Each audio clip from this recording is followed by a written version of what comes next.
Alright, welcome to the Not Bohemian Grove Quickie where we talk for only like half an hour or something because we don't have enough topics and no one isn't here. It's just me and Bread, or was that what I call you?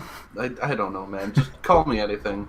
Bread. I go by many names. Alright, so you want to talk about JustinRPG? Yes. Would you want me to start off with that? Yeah. A little introduction to the man, the myth, the legend, again known as JustinRPG. You may know him from his escapades as being married to Reshiram and other fictional characters. Most well known for enjoying eating Moltres shit off his floor. Yeah. And being in many of, let's go down the list, Vor, Scat, and other such degenerate fetishes being drawn in them. Mostly Vor. It's mostly Vor and vaginal Vor, I think it's what it's called. Yeah, this man has been doing this for... He's been doing this for nearly 20-something years at this point. I just wanted to remind everybody about this legend, because you'd think that it stops as, oh man, this is a weird dude who clearly has something wrong with him, but it goes deeper than that, because you have 20 years of what is essentially internet fucking history archived right there for anybody to look at. So it starts off with him being married to Reshiram. Of course. Of course, Black and White, Pokemon Black and White came out in 2011. Oh, so... That was 8 years ago. So this is actually one of the more recent but more memorable points to JustinRPG, where he married Reshiram, and there's a whole ceremony. There's photos of it.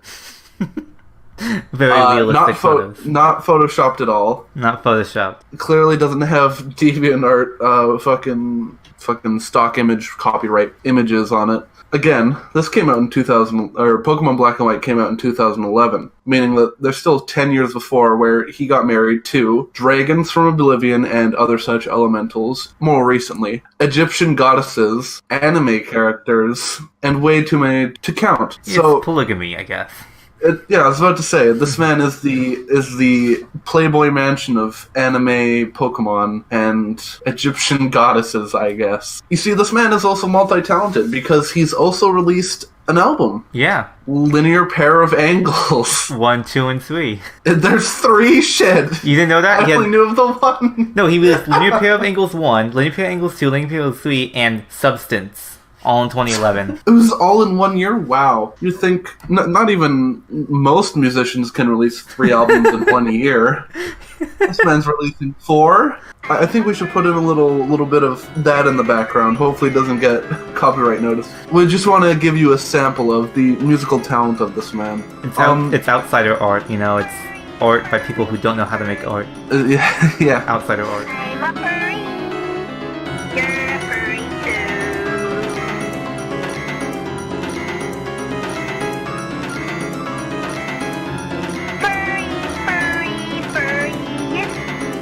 Art. To my knowledge, his mother is actually 48 years old, and he himself is around 30, and he seems to not have a dad. Completely different story from not having a dad, but it's so weird to think, like, these people who have, like, he has Asperger's syndrome, for those who don't know. I mean, good for him. He's doing what he wants, and no ill will meant to him. I just like laughing at him. He can swim and piss all he wants, but it's so weird to be an outsider looking in and, you know. Yeah, so, like, more about Justin. He was hosting on, like, some Vor forum, and he makes, like, a lot of threads for, like, you know, very specific questions. And, like, one of the mods responded and, like, hey, could you make, like, a mega thread to post all your questions? Because he makes threads but never, like, respond to them, and you're just filling up the forum with your bullshit. He said it nicely, of course. He said it very politely. But he was like, yeah, can you make this all, like, one thread and not, like, fill up the board? Please, thank you. So not even, like, the other Vor people like him. Get out of here. We don't even want you here. And like, JustinRPG is, like, insult. It's like, oh, why do people like same size Vor? It's better when there's, like, a really huge animal, one really small kid. And then, like, someone responded, like, well, you know, you eat shit, but we don't make fun of you for that. To end this off, I think that I should take the liberty of reading one of my favorite titles, one of my favorite stories, so thoughtfully titled, Kayla Eats Poop, Kayla being one of his ex-girlfriends. Kayla starts off by saying, "You through eating Reshiram's poo yet?" And Justin responding with, "Yes, Kayla. Why do you..." Kayla, like all of us, responds with, "Why do you keep eating various Pokemon's poop?" A thought that rushes through most people's minds, before Justin so swiftly replies with, "I love Pokemon poop." And Kayla, flabbergasted by this thought, responds with, "You have eaten up to dozen different Pokemon's poop," with Justin, his big intellective brain, responding with, 8 to be exact. And then, oh no, it doesn't stop there. Pikachu, Latias, Eevee, Xatu, Latios, Lugia, Meganium, and now Reshiram. And then Kayla again responds with, "You keep a running list of the Pokemon's poop who you've been eating?"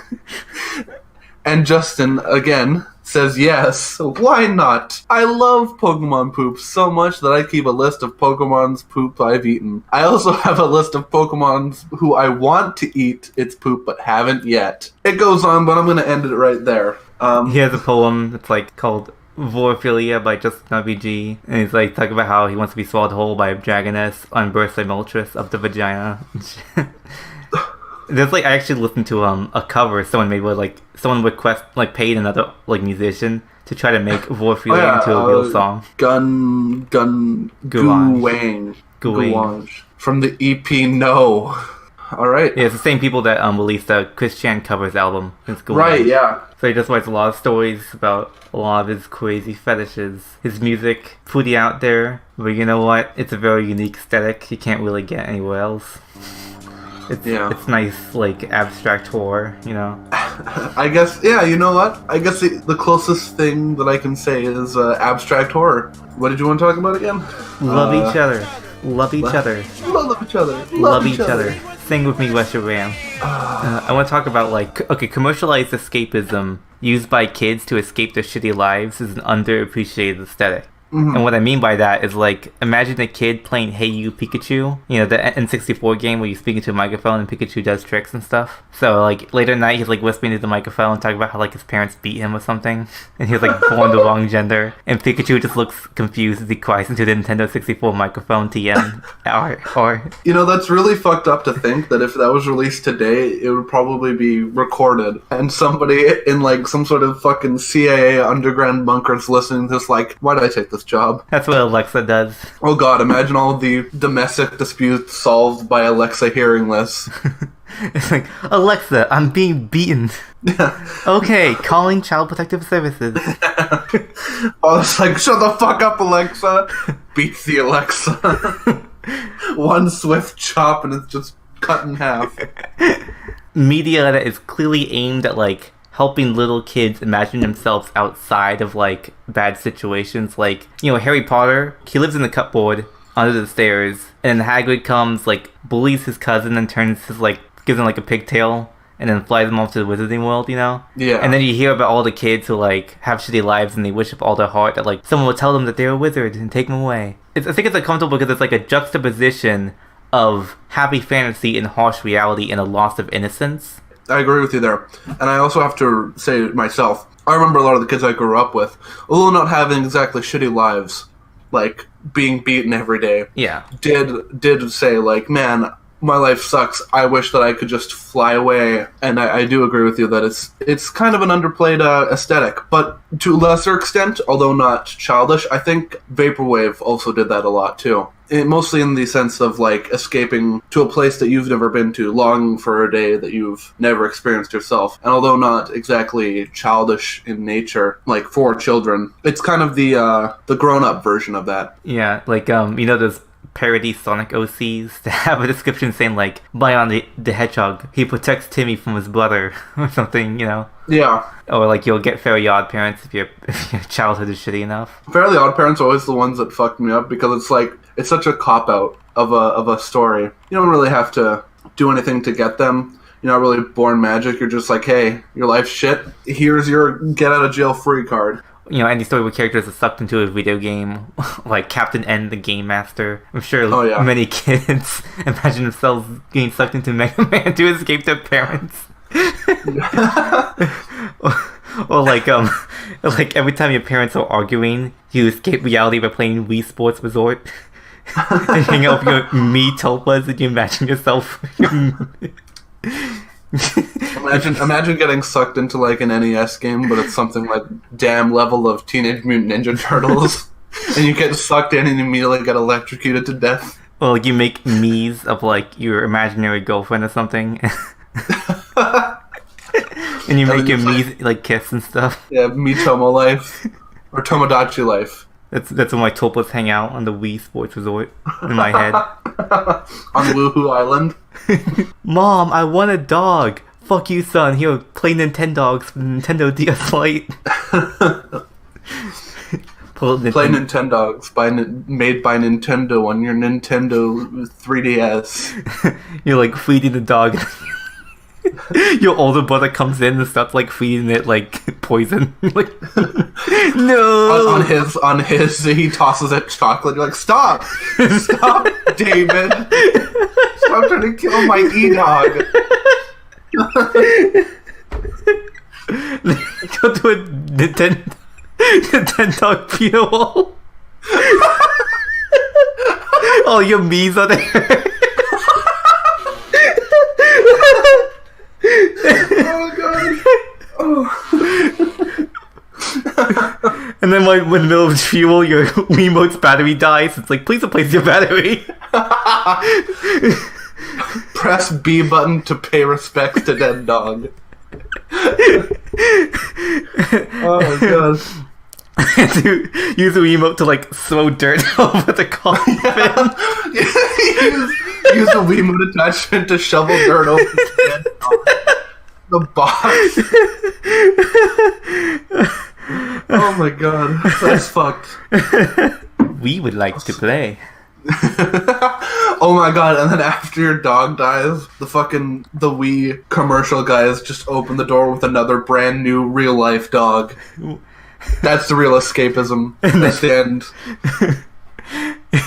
Every time a dog dies, they buy a new Nintendogs cartridge. Yeah, they don't appear with the real dog, they just appear with another cartridge like, here you go. If you want to adopt a used dog, you get a used Nintendogs game from GameStop. What if you don't want the dog, so you just like snap the cartridge? Like, I don't want the fucking golden retriever, so you just pop it out and snap it, and as you snap, you just hear, yep! Like, Second Life, people who like spend like their entire lives in Second Life. I'm really surprised. Like, you know people make livings off of Second Life. Mm-hmm. Really interested in it, because I don't want to fucking work. If I could just boot up Second Life and like fuck around and make models and make thousands of dollars, I'm doing that. I always think that like, personas are just like Second Life avatars that you keep forever. Mm. It's a Second Life avatar. That's probably where you make a lot of the money. Yeah. A lot of furries are probably into Second Life. You can just 3D model. You can buy like digital cocks on Second Life for your character. Like people sell them for in-game money. I spent $100 on the 7-inch horse cock E-peen. Yeah, exactly. Finally, I can fuck all my E-women. Hook it up to a fleshlight and slam your dick into it. Yeah. Do you think that like all Fursona stories and all furry roleplays are set in the same continuity? I wish. What if all furries are just world building the largest combined story ever? Like a furry alternate reality game in ARG? Is everybody in on this, or are they unwillingly? Maybe they're like unwillingly donating their like imagination energy to like the furry sigil to make their personas real or something. In like 10 years, the sigil just lights up and shoots a beam and transforms the Earth into it. There's OCs, right? There's OC characters, there's like Dungeons and Dragons characters you create. Do you think that like Persona's like an evolution of like those type of role-playing characters? I think a lot of people just use like you said, these characters to kind of escape their shitty lives. And I think that's been the case for D&D characters back in the 80s, whatever, in the 90s, chat room stuff. Yeah, so, like, those CYOAs, Choose Your Own Adventures, that you see on, like, 4chan and stuff? You'd be like, your life is shitty, so here are some upgrades to choose from. Here's your point system, Those are really cool. I think they even got a board dedicated to them. Draw quests? No, it's Quest on 4chan. Quest, QST, yeah. Shut up, Dad. I'm talking about escapism. I'm trying to escape you in my escapism podcast. I just recently figured out from looking at the new 4channel instead of 4chan that the active content on 4chan is worth 1,122 gigabytes. Have you seen those choose your own adventure wheel, choose your own adventure? And it's like, how do you want to make your choose your own adventure wheel? You can jump off a building, shoot yourself in the face, make your choose your own adventure wheel. How would you want to do it? Spend your points. You can spend extra points to leave a letter telling all your friends and family that you're going to the choose your own adventure world. I've chose to leave this adventure world to go to my own choose your own adventure world. Goodbye, family. Alright, so I want to talk about... So this brings me into DigiClips. So DigiClips, or Digimon Believers, or Digiportal, is a forgotten section of internet history because the main forum is gone and most knowledge only comes from screen caps taken of it. So back in 2007-2008, a forum made up of kids who call themselves the Digimon Believers believed that Digimon is real. By everyone holding up their like Digivices, which are, toys, they held up the Digivice toy to the sky on the same day with the power of belief they'll make it real. And all the screen caps that were saved read very depressingly about these 12-year-olds who were like discussing that they will leave their families behind to go to the Digimon world. I'm gonna bring up some screen caps. Like one of them is like, I'm not trying to dissuade you from going. Some of us are really young, like Doramon, he's referring to like another user. We're risking our lives and probably forsaking the ability to have families of our own. We may end up in a deserted world with no way back. Could talk to my friends, we don't know what's going on. Seven puts it under him. It's something we need to take into consideration. It's maybe too much of younger children. And they're all talking about because they believe that doing this like send them to Digimon World or bring the Digimon World to us. And there's one thing was like, this is my reason, because before I found out my aim in life, I was like a small sheep, shepherded along with the rest of mankind till it's only I felt that perhaps there was something else, something never believed possible, and I saw the light. The subconscious of the human brain plays a major part in our beliefs and faith, all this other spiritual stuff. Another post. I had to make sure that my parents knew. I'd get in big trouble for lying to my parents about small scale stuff like if I did my homework. If I was hiding the Digimon and my parents find out without me telling them, they have any idea how mad they'd be.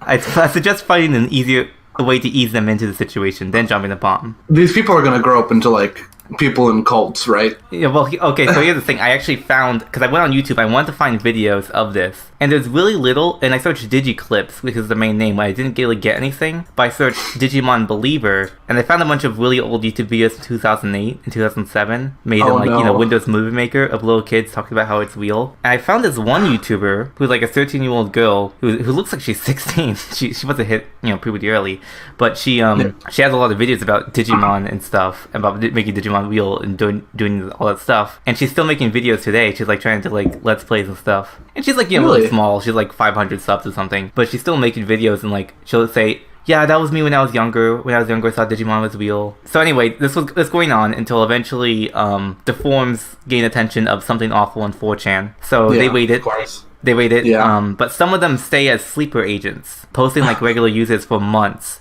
until one of them finally gets into becoming an admin and then deletes everything. Aww. He deletes the entire forum and leaves like some text that says like, you guys are crazy, give up on it, kind of thing. And they built a new forum, but it wasn't the same. It was mostly taken down to that. So all we have of it is screen caps of like something awful in Encyclopedia Dramatica and stuff. I grew up on the internet. I grew up on like 4chan and something awful. I even participated in a couple of the raids, but most of those raids are like deserving. Like they're actually shitty people on shitty forums. This is just sad. Yeah. This is just kids being like, I mean, of course the kids are delusional and I wouldn't want them to be like... They viewed it as like them trying to like get them out of there. Yeah, I don't know. I do think that, if kids go too far into their own made-up world, it could end up in a bad situation. But at the same time, it seemed harmless enough. As long as, the way we get to the Digimon world is we have to stab ourselves in the heart. Make Digimon real and drink the Kool-Aid. Make Digimon real and drink the Kool-Aid, but... There's just this forum about, someone posted about, foreign cartoons, about this Chinese cartoons, and I was like, not anime, Chinese cartoons in China. And I was just kind of watching them, and then other people posting all these other shows, and how come I never heard of these? How many cartoons are Chinese-based and about, animals as roommates and stuff? And there's a shitload of them, just that we never heard about it. And it just makes you realize, the world's a big place. Yeah. The language barrier is definitely one, and I guess the time barrier of these forgotten cartoons. Definitely one that's quite weird because in Canada, I don't know about the US, but in Canada we have, Quebec, which is a French-speaking country. And a lot of the times they got their cartoons from France. Yeah. And there was a lot of cable networks on my cable provider that played them from Quebec, which played them from France. And I saw a lot of weird French cartoons, some dubbed, some just subtitled. It was really weird. I really need to go searching for them, if I can even remember them. Yeah, have you ever been to a foreign country and watched TV there? Yeah, it's like a whole nother world. You're like, oh, shit. Yeah. You ever feel like the perfect entertainment that exactly fits your taste exists, but because it's too foreign and too obscure to be translated, you'll never find it? That's when you just go and learn the language. You're like, fuck it. There's so many languages and so many, countries and stuff. It could exist in like any of them and you don't know. Yeah, no one can learn all the languages except that one guy who learned 32. That's another thing. I speak slight French. I've been learning other languages, but I've never understood how people can do it. Some people do it as like a switch. I have to I can't switch in between like speaking English and then speaking French. I have to take time to like prepare myself. Yeah. Like, it's time to speak French. Let's go. Yeah, I've talked to people who say that, they didn't speak English, they speak another language, and that over time they sought in English eventually. It's like transitioned. Language cults. Transitioning into the English cult. And there's also a lot of media that even if it does get translated, you'll never understand it just because there's so much like history and culture that like relies on like the location it's from. Yeah. Like imagine trying to watch like Boondocks outside of America. Yeah. Oh my God, you're right. Jesus Christ. Like there's like all these references to all this like American, like Black America culture that you'll never get unless you lived in America and were exposed to that. That's what it feels like for me to watch like foreign shows and they're like, haha, it's just like, Chao Shedong when he did this in 74 and released this album. I'm like, what? And, like making all these like weird pop culture jokes that you'll never get unless you live there. Haha, yeah, it's like back when in Tiananmen Square and then the cartoon cuts. On July 6, 1989 in Tiananmen Square, nothing happened. Yeah, it's like back in Tiananmen Square where nothing happened at all, children. Do not look into this. That or they try to speak the truth and then they just get executed while being animated. The Chinese army not animated at all. The camera is pointed at like these animations and suddenly the camera gets pulled away and like you just feel screaming in like the animation studio. Yeah. That's a lost art, is like the technical difficulties joke that you see in a lot of media. You know how like there's a joke where like, a newscaster is about to attack a guy and that says technical difficulties and then it shows them back and like they're all like ruffled up and like they just fought the guy or something. Oh. Like that's the joke of the technical difficulties symbol of the color bars. It's like and the little beep and stuff. The joke is that something happened that the network doesn't want you to see and they cut it out. But now you see it in like meme compilations or something where like every transition of like as this movie or whatever, they use the technical difficulties. Yeah. They're outside of the context of like a live show being cut out and then brought back. That joke only works, but people just keep doing it over and over because they think, oh, haha, loud beep, weird symbol, haha, it's funny. Yeah. Okay, now I get to where you're coming from. Yeah, the only way you can do that now if it's like a Twitch stream or a live stream and it cuts out and comes back on. That's the only way that joke could make sense. If it's like a SWAT weight or something and then it cuts and goes back. Or it's just edited where like maybe someone's about to like say something and it just cuts directly to the aftermath and there isn't like a technical difficulty. Yeah, it's like PewDiePie playing PUBG on the bridge. He could have just cut that out real quick. Went to technical difficulties. What the fucking... And then it cuts 2 days later when he's sitting in the chair apologizing. And the Eric Andre show, they do that joke a lot where they'll say, we'll be right back. You watched the Eric Andre show, right? I've seen a couple. It's kind of hard to get here in Canada. Yeah. But, the joke is that, like, something will crazy happen and they'll say, we'll be right back. But that joke makes sense because it's in the context of, like, a live talk show. It's like a parody of a talk show, like late night or anything like that. Yeah. So the joke works in that context, and they, like, cut to, like, a skit or something. People are just using the Eric Andre, we'll be right back, cutaway joke outside of the context of, like, a live thing, just because, like, oh, haha, it's funny. I to think, be fair, like, in As-If movie and stuff, they just use, like, TV static, which I guess makes sense. It's, like, changing the channel. A lot of ASDF movie ripoffs did that too. It's definitely lost art, the transition. Eric Andre definitely perfected that, or whoever edits the Eric Andre show. It's interesting how much like computer technology is using like common day like office appliances as metaphors, right? So there's like instead of directories and subdirectories, it's like a manila folder, and there's like subfolders within the manila folder, or like a wallpaper, a desktop wallpaper, but also just like a wallpaper of your house. The desktop is the top of your desk. The desktop is what all your virtual applications rest on. The mouse, the image of a clipboard to represent copy and paste. That's a weird one. And I get the intention is that like because when computers were new, all this is very abstract, and the average like businessman who works at like the cubicle wouldn't have been exposed to a computer before. So it just kind of puts them in like the zone more effectively, I guess. For like a salaryman who's never used a computer before. What's really interesting is that the save icon is a floppy disk. That's really interesting because all the other stuff I guess still makes sense because manila folders aren't, gone, wallpaper isn't gone. The floppy disk is very outdated now, but we still use it. Like, have you seen the image of someone holding up a floppy disk and said, "I 3D printed a save button"? Yeah. Because the image had to be something intuitive, so that when you see it, you immediately get, that's how I save my work. I wonder what, like, the thought process of people who chose those images went through. The designers who, like, I'm going to use, a manila folder to represent subdirectories in the computer. I wonder what kind of like space they had to be in. I think that's a unique problem to solve, and they did it in a very unique way. But I still think the floppy disk is weird. Digitizing what things do. Like, what do you think would be a better metaphor for like saving your work? Maybe like an image of a paper being put into a folder? Or maybe like a paper coming off a typewriter? Or maybe like a feather quill pen being put back into an ink bottle? I think that's a good icon of like finishing your work. I don't know. It's just hard to imagine anything other than a floppy disk. That's the thing. Because I would think that like clicking on that button would save it to a floppy disk. Just like how clicking on the printer icon sends your document to a printer. But now people just know of it as a save icon. I wanted to ask you, do you know what clown posting is? Okay, I haven't been on 4chan for like a week because I've been busy with work. And I come back to fucking shit 4chan says, S4S. Yeah. And B and... all covered in people with Pepe clowns. I just kind of saw that in the corner of my eye and ignored it. Do you ever think that Wojak and Pepe are just rage comics of the modern day? Oh, yeah. It's the same way that people are going to remake rage comics with emojis. That's the real fun. Yeah, I just look like Obama and say, not bad. Lol. Me gusta. Have you seen that music video by like some Spanish dude? He's like saying me gusta, and he has like the rage comic face on his face. How it goes like, cham, me gusta potos pelos, ma'am, or something like that.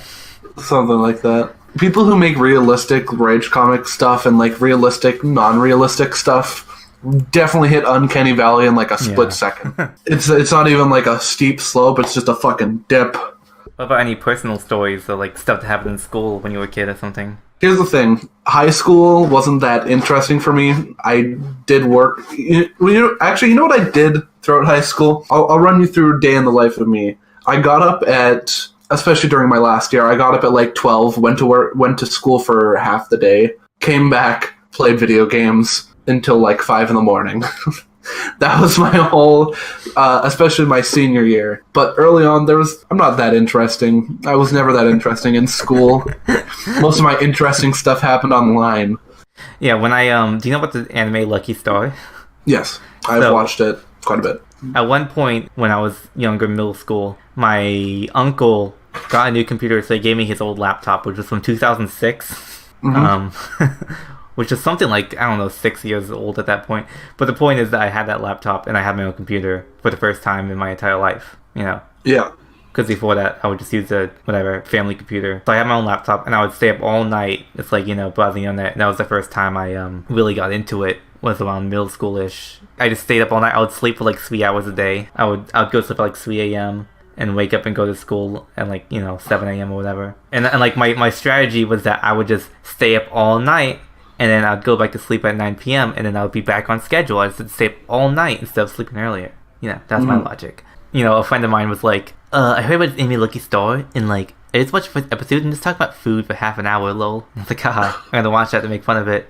And then I got really into it. Lucky Star is just like a podcast where you get to pretend they're your friends. and I really connected to Konata because she stayed up all night playing video games. And like, I would like come to school all tired. It's like, oh, that's so me. Because I never saw any character that ever did that before. But that's Connecting with anime characters at a young age is definitely a Bad thing. slippery slope. I mean, nothing came of it. I didn't even fucking look at porn because I was like, that's weird, lol. I eventually decided to maintain a sleep schedule and be healthy because I was just I was feeling kind of depressed, staying up all night. My parents took away my laptop. That's punishment for something I don't even remember. I think it was like I got a D or something. So I had to sleep. And then because my sleep schedule was still fucked, I would watch TV all night. When everyone else was asleep, it would be like midnight. I'd go walk over to the TV, turn on, and just watch TV from like 12 to 3 a.m. and watch all these like weird TV shows and infomercials. And that's where like I'd see a lot of weird stuff. I don't know. Most of my weird stuff just came from being on 4chan at the age of like 8. And just being like, ooh, look at all this stuff that people are doing. Isn't it edgy and cool? Damn. And then I grew up and I was like, wow, being edgy is fucking boring. Fucking boring. Although I will say, I had a bus driver. Well, I made friends on the bus because I had to take the bus to school. And, we didn't have Game Boys. We didn't have smartphones or anything. It was, like, just before the era where everyone got them, Yeah. It was that, like, not nice, but, like, a period before that. And so what I do is I bring card games. And I played card games with, like, 2 or 3 other kids on the bus. So we learned bullshit. We learned poker. We learned Crazy Eights. And, like, I printed out the instructions for a bunch of card games and, like, put them in my binder. Yeah. Fucking kids these days will never know. But, yeah, I still remember, I had this memory of my dad printing out, like, the directions of Google Maps onto paper and taking it into his car. Oh, that was a weird time. We all got really good at it. We played them on the bus. One person would sit on the left side, one would sit on the right side. And one of us would like reach over onto the other seats and play. It was nice. That's the nice memory of mine is playing cards on the bus to and from school. That's my nice memory. You got any memories like that, or is it just playing video games? It's not even that. It's most of my memory of my childhood. All of that is like gone. Yeah. I've never had a good memory, long term or short term. I'm just fucking stupid. So when it comes to memories, there are very few. I do have one. It's not very interesting. 2 stories actually. One's interesting, one's not. Well, not really that interesting. I remember being like 2 or 3 years old and I was running and my dad pretended to trip me, but he didn't move his foot, so I did trip. But instead of going like forward, I hooked on his leg and I essentially did like a 180 and smacked my head and the side of my eye on a table, and now I have a little scar. Nice. And the other story is the equivalent of the one 4chan story that's like B12, B standing beside a chair, think to myself, I'm going to remember this moment. I'm 23 now, still remember that. I essentially had that moment, but I was sitting out near a tree in our yard, because we had like a small yard, and then there was this big tree, and I remember sitting there, and it was like 3 days after my cat died and he was buried, and I just remember, I'm gonna remember this. That's the only thing I remember of that day. My parents moved a lot up until 5th grade-ish when they finally like stayed in one place. My armchair psychology theory is that I would constantly forget every person I met to like make it easier to move and lose all my friends. That's my theory. So I don't remember much before 5th grade specifically. So I move every year. I do remember that my 3rd grade teacher hated me. And maybe was racist. I don't know.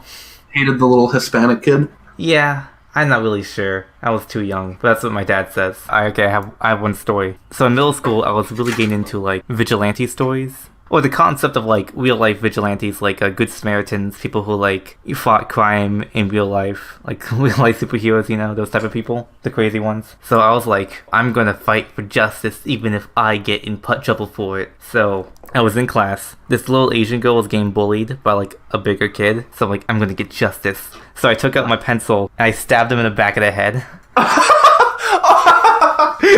Jesus Christ! I just got behind him, bam! He's like, ow! And I didn't say anything, I just sat back down. And then we had to change seats in class. And so the two was paired next to each other, and he was bullying her again, and I was on the opposite side of the class. And this is one of those classes where we have a really lax teacher doesn't do anything. So I knew I could do this. I got out of my chair, I walked to the other side of the class, everyone's staring at me, and I stabbed him in the back of the head. And I went back and sat down. Absolute madman. So then I walked out of the class, and a bunch of kids like swarmed me, like, dude, that was so cool how you did that, wow. And I was like, I need to say something cool. I need to say something really cool. So what did young Charles, brain-blasted mind, say to these children? I remembered an Immortal Technique rap that my dad was listening to. So I said the line. It was, it's funny how when people kill niggas for cash, they never hold up the gun to say freedom at last.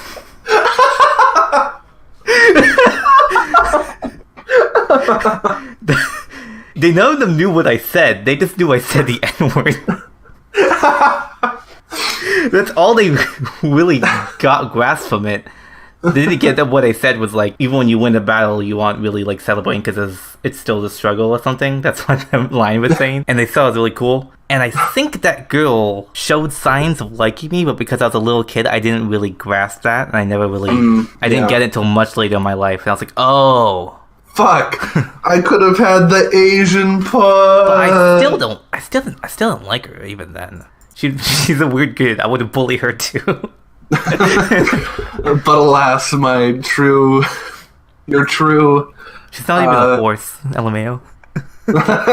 Some like thing where all the classes get to like do some charity thing and like work together to like do a thing, and we all like meet after school and like do charity work or something, and we can choose which one we did. The girl, she handed me the one she was going to and then winked at me and then walked away, and I was like, what is she trying to say to me? She winked. I think she's trying to say something to me? I don't know what she's trying to say though. Why is she giving this to me? I don't know, that's weird. I'm not gonna go. People who did that show early signs of autism, right? Have you been tested recently? I don't have autism. I got tested legitimately, and I don't. I've never been tested. Yeah. I think I might, but I've never been tested. No, do you want me to tell me the reason why I got tested? Sure. Was because I used Tor to browse websites that were blocked on the school thing, and I was browsing K, the weapons board of 4chan. Yeah. And the administrator or whatever like saw that and like posted like a scary, just like a text box in my computer window. It's like, I see what you're doing, smiley face. And that scared the shit out of me, and I was like, okay, I know what to do. And I reached behind and pulled out the network cable, because I was into computers, so I knew that if I pulled the network cable, the computer would still be fine, but no one else could access it on the network. So that's what I did. Yeah. And then I closed everything, plugged it back in, walked away, and then the teachers came to me and it's like, and they had like screenshots of like my custom CSS 4chan like browsing K. Yeah. Like, do you want to shoot up the school? Do you want to kill people? I'm like, no. And how old were you? I was like 16. Oh, okay, that makes a little bit more sense. Yeah, and I wasn't stupid. I just said, I'm interested in firearm technology, and I think that they're cool. And the cop at the thing was like, yeah, I get it. You know, I'm a cop. I learned about guns, and it's cool. You know, it's alright. But we think we should get you tested for autism because people with autism don't understand why breaking the rules is bad. And I'm like, I know I'm breaking the rules. I just don't care. I don't think there's any reason I shouldn't browse it. I'm my own person. So they made me take the test, and like they take many classes, made me do a couple of tests, couple like counting numbers and like talking about like emotions and crap, and they're like, yeah, he doesn't have autism, he's neurotypical. But the reason why was because I browsed stuff I shouldn't have. That's just normal kid stuff. Yeah. It was dumb. That's my story. It was weird. It just came. My parents were kind of like, he's a good kid, and then it passed over and no one cared. Schools are dumb. It's like that Monkey Jones video where he talks about how never be true to yourself in high school, because when you're in college, the teachers are okay if you're being edgy. That's true. Yeah. Because he like made a video where like he killed himself in like a video or something, and then everyone like freaked out at him. And then when he does it, when he writes his book about like a school shooter in college in the English class, they're all okay with it. Yeah. It's just high school. High school sucks. It's better when you're an adult. Everybody called me a faggot. Do you got any plans for the outro? Hi, Jordan Peterson here.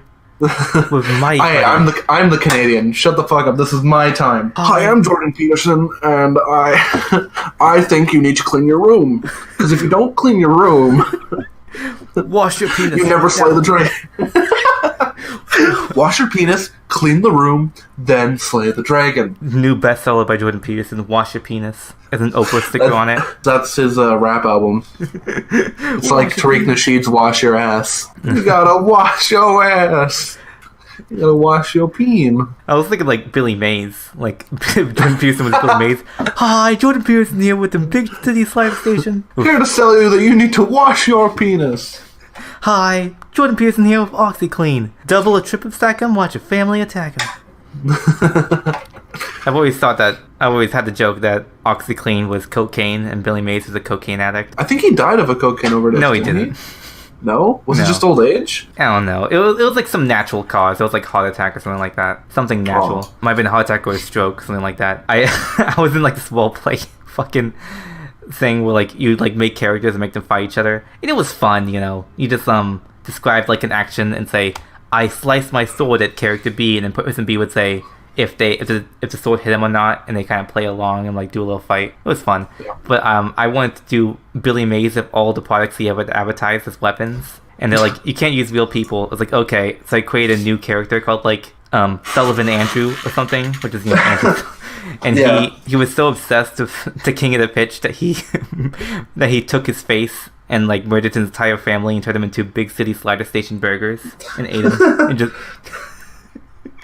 And so he like was armed with like OxyClean. He was armed with like some kind of blade thing that cut grass. He was armed with a bug bazooka. In one of his commercials, he had a bug bazooka and shot bugs at like a window and then cleaned it off with the other product. He had DC snowboarding boots that he used to stomp people's faces in. Yeah, the main thing was like one of the buzzsaws that he advertised was his main weapon, and he would buzzsaw people and make them into Big City Slide Stations. Big City Sliders. So dumb. And then when the battle became that he clearly was going to lose, he jumps into a washing machine because his DNA is 90% OxyClean and turns into like a washing machine transformer. It was a fun time.